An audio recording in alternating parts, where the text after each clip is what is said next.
Hi friends, my name is Chelsea. Today we're going to be talking about some of my favorite summer reads.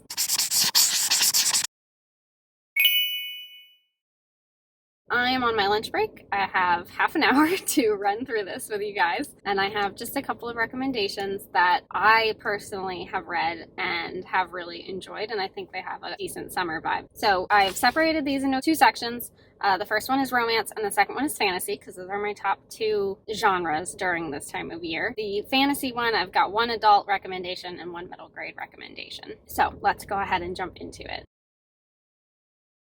For the romance books, my first recommendation is The Bellinger Sisters by Tessa Bailey, and that is a series. The first one is called It Happened One Summer, and the second one is Hook, Line, and Sinker. It Happened One Summer is a rom-com based off of Schitt's Creek, and it's about this Hollywood it girl who gets cut off from her family and shipped off to where her father was from, in this small fishing town in the Pacific Northwest. While she's there, she meets this kind of cranky fisherman who gives her a hard time. So that's a really fun, lighthearted summer read. The other one in the series, Hook, Line, and Sinker, is probably my favorite just because the main character is a little bit more relatable to me personally. It's also a rom-com, so it has themes of the love of music throughout, which was just really fun to see. And this one is about a former player who falls in love and changes his ways and everything. Both of them are set in the Pacific Northwest in this really cute fishing town, and both men are fishermen, so they're a little gruff. I wouldn't really recommend them for those of you who prefer Fade to Black or some of the less spicy books. They are fairly detailed, so if you're into that, I do recommend them. Another fun series that I recommend for the summertime is Hot and Hammered, also by Tessa Bailey, so another series that is less Fade to Black, more obvious. Each of the books in the Hot and Hammered series focuses on a different type of relationship, and the thing that I really think is fun about Tessa Bailey are these constants throughout about women just coming into their own and really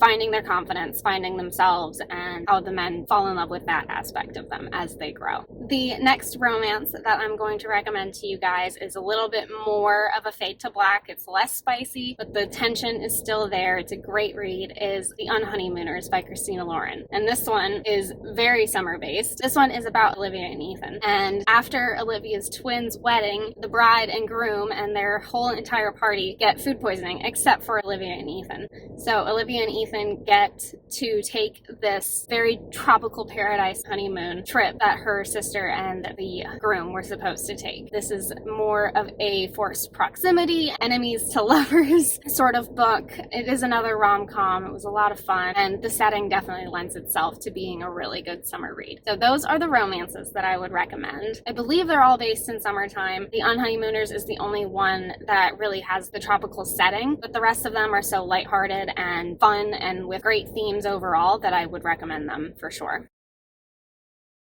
The next section that I'm going to go over are the fantasy books, and I have two here. The first one is an adult fantasy by Ewan Colfer, and that is Highfire. And I have not heard this book talked about on YouTube that much, which is just killing me because this book is so hilarious. It's such a great fantasy novel. This one is an action comedy about a dragon named Highfire who loves vodka, loves flash dance, and lives in the bayous of Louisiana. And the story is about him after he meets this 15-year-old boy who is running from a crooked sheriff. And the whole story, Highfire himself is just so sarcastic and such a great character overall. The writing was just fantastic. I love this book. I think it would be a fun read for summer because not only is it set in the bayou, but because it's such a good comedy and it's got a little bit more action in it than a romance would. So if you're more into those genres, I really think that this one would reach out to you as long as you enjoy an urban fantasy setting. The next fantasy book that I'm going to recommend to you guys is actually a middle grade,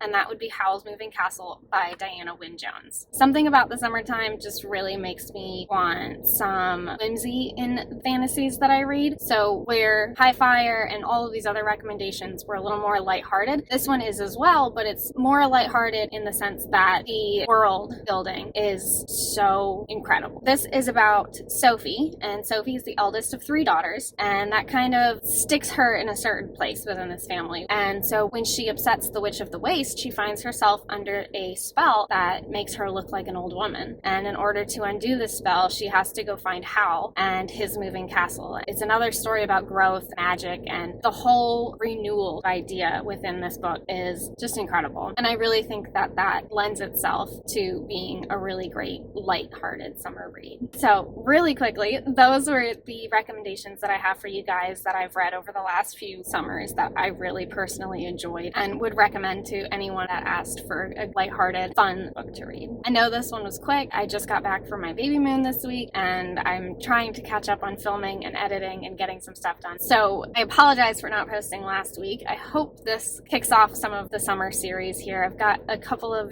videos coming up next month that I'm really excited to do. I hope you pick up some of these books. If you do, please let me know. Let me know any recommendations that you guys have down below in the comments. Like and subscribe for more. I will see you guys next time. Bye, friends.